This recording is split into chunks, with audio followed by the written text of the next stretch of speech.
Hello, my name is Jeff Taylor. I'm a community representative with the AIDS Malignancy Consortium, and I'm here today with Dr. Ariela Noy. She is an associate attending physician at Memorial Sloan Kettering Cancer Center in New York City, and she's also chair of the AMC's Lymphoma Working Group. So welcome. Thank you. Would you tell us a little bit about what the Lymphoma Working Group is and the kind of research that they're doing? So the researchers that are part of the Lymphoma Working Group are interested in the many different types of cancers that affect the immune system that also are very common in people who have HIV. And even if someone's HIV is well controlled, we think that they have a marked increased risk compared to the patient population that's not infected with HIV. And those estimates are anywhere between 25 and 50, sometimes more, for a lifetime. So that means that someone could have a risk of developing lymphoma as much as 25 to 50%. That's amazing. And how has that changed over the course of the epidemic? Because I know early on it was a huge problem, it was a big killer, and you don't hear about it as much, but it's obviously still there. What have the changes been since HAART has been introduced? So there have been a lot of changes. It's not really clear that the incidence, which means how many people get lymphoma, is affected, although there are some subtypes of lymphoma that thankfully really rarely happen if someone's HIV is well controlled.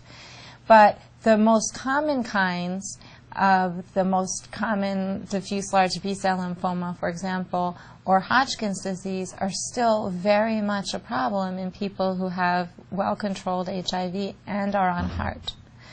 What has changed a lot is that people develop a lymphoma at a time when their HIV is well controlled, and they're not beaten up, if you would, from having opportunistic infections.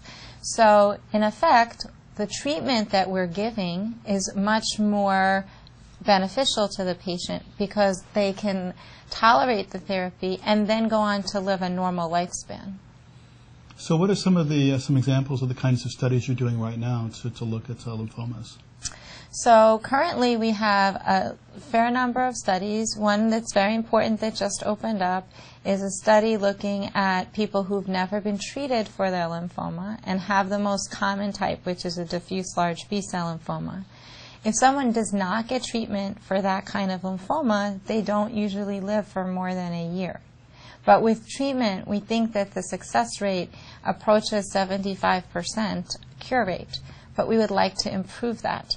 And we are doing a very interesting study where the different risk groups are going to be getting different types of chemotherapy, less intense or more intense, and we're adding a new drug that we think might make the chemotherapy work better. And in fact, this is one of the first studies, it's the first that I know of, where people are actually getting stratified by risk so that not everyone has to get a very intensive therapy. That's fascinating. Obviously, AIDS has changed a lot, and it's a huge problem in Africa and elsewhere in the world. I know that the AIDS Malignancy Consortium is doing international work. What is the Lymphoma Working Group doing internationally? So we are about to embark on 2 sets of studies that are going to be run in parallel in Africa. The idea is that, unfortunately, despite the gains that have been made in the United States, Africa is still a resource-limited setting. And some settings have more resources than others. It's important to keep that in perspective and to allow for what's necessary from a cultural perspective to be appropriate in each setting. So this study will be building on a prior study that looked at an oral chemotherapy program. Now, why would we do that when we know in the United States that intravenous chemotherapy is better?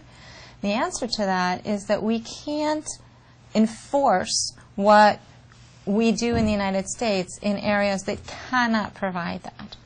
So in the previous study that was done by one of our investigators, chemotherapy that was given by mouth was moderately successful in African settings. So we're going to be building on that and giving more cycles, hoping that that will increase the cure rate, and looking at the safety of increased cycles of chemotherapy that would be more like the number of cycles we would give in the United States. At the same time, we're going to be doing a parallel study using more traditional intravenous approach in the areas of Africa that can sustain that kind of treatment. That's fascinating. It would be interesting to see how it works out.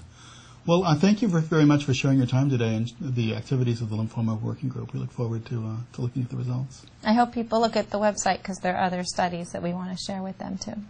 Thank you.